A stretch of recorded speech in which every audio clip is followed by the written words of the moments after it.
ಕಲೆ ಎನ್ನುವುದು ಜನರ ಮನೋರಂಜನೆಯ ಮಾಧ್ಯಮ. ಈ ಮಾಧ್ಯಮವನ್ನು ಜನರ ನೋವು ನಿವಾರಿಸಲು ಬಳಸುವವನೇ ನಿಜವಾದ ಕಲಾವಿದ.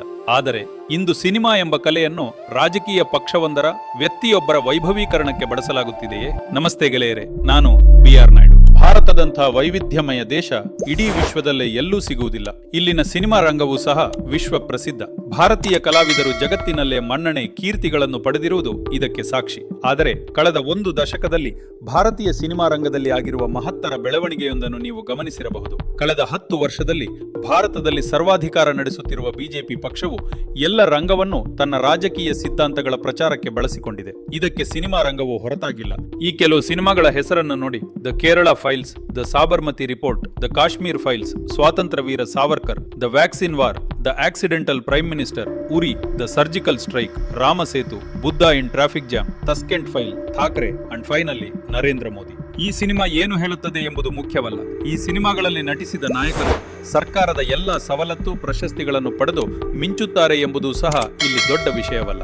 ಆದರೆ ಸಿನಿಮಾ ಎಂಬ ಕಲೆಯ ಮಾಧ್ಯಮವನ್ನು ತನ್ನ ಸ್ವಾರ್ಥ ಸಾಧನೆಗಾಗಿ ಬಳಸಿಕೊಳ್ಳುತ್ತಿರುವ ಒಂದು ಪಂಥ, ಒಂದು ವರ್ಗ, ಒಂದು ಪಕ್ಷವು ಯಾವ ರೀತಿಯ ಇತಿಹಾಸವನ್ನು ಸೃಷ್ಟಿಸಲು ಹೊರಟಿದೆ. ಒಂದು ಸಿನಿಮಾ ನೋಡಿ ಜನರು ಇತಿಹಾಸವನ್ನು ನಿರ್ಧರಿಸುವುದಿಲ್ಲ ಎಂಬುದು ಸತ್ಯ.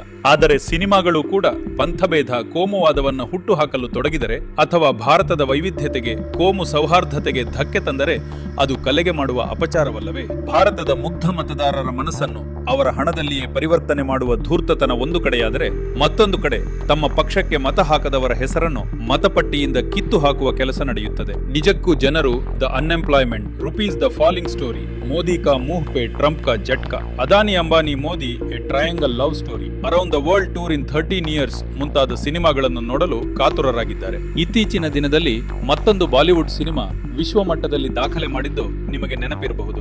ಈ ಸಿನಿಮಾ ಏನು ಹೇಳಲು ಹೊರಟಿದೆ ಎಂಬುದಕ್ಕಿಂತ ಸಿನಿಮಾದ ಮೊದಲೇ ತೋರಿಸುವಂತೆ ಈ ಕಥೆಯಲ್ಲಿ ಬಳಸಲಾದ ಎಲ್ಲಾ ಪಾತ್ರಗಳು, ಸನ್ನಿವೇಶಗಳು ಕೇವಲ ಕಾಲ್ಪನಿಕ ಎಂಬುದಂತೂ ಸತ್ಯ. ಆದರೆ ಈ ಕಾಲ್ಪನಿಕ ಸಿನಿಮಾದಲ್ಲಿ ಐತಿಹಾಸಿಕ ವ್ಯಕ್ತಿಗಳು ಕಾಣಸಿಗುತ್ತಾರೆ. ಚಾರಿತ್ರಿಕ ಘಟನೆಗಳನ್ನು ಮತ್ತು ಭಾರತದಲ್ಲಿ ನಡೆದ ಭಯೋತ್ಪಾದನೆ, ಉಗ್ರ ದಾಳಿಯನ್ನು ಉಲ್ಲೇಖಿಸಲಾಗುತ್ತದೆ. ಬಿಜೆಪಿ ನಾಯಕರ ಬಗ್ಗೆ ಸಕಾರಾತ್ಮಕ ಸಿನಿಮಾಗಳು ಮಾತ್ರ ಹೊರಬರುತ್ತವೆ. ಕಾಂಗ್ರೆಸ್ ನಾಯಕರು ಹಾಗೂ ಕಾಂಗ್ರೆಸ್ ಆಡಳಿತದ ಅವಧಿಯ ಬಗ್ಗೆ ನಕಾರಾತ್ಮಕ ಸಿನಿಮಾಗಳು ಮಾತ್ರ ಬರುತ್ತವೆ. ಎಂಥ ಅಚ್ಚರಿಯಲ್ಲವೇ? 1000 ಸಿನಿಮಾಗಳಿಗೆ ಕಥೆ ಒದಗಿಸಬಲ್ಲ ಬಿಜೆಪಿಯ ಅಕ್ರಮ ಕುತಂತ್ರಗಳ ಬಗ್ಗೆ ಏಕೆ ಸಿನಿಮಾಗಳು ಬರುವುದಿಲ್ಲ?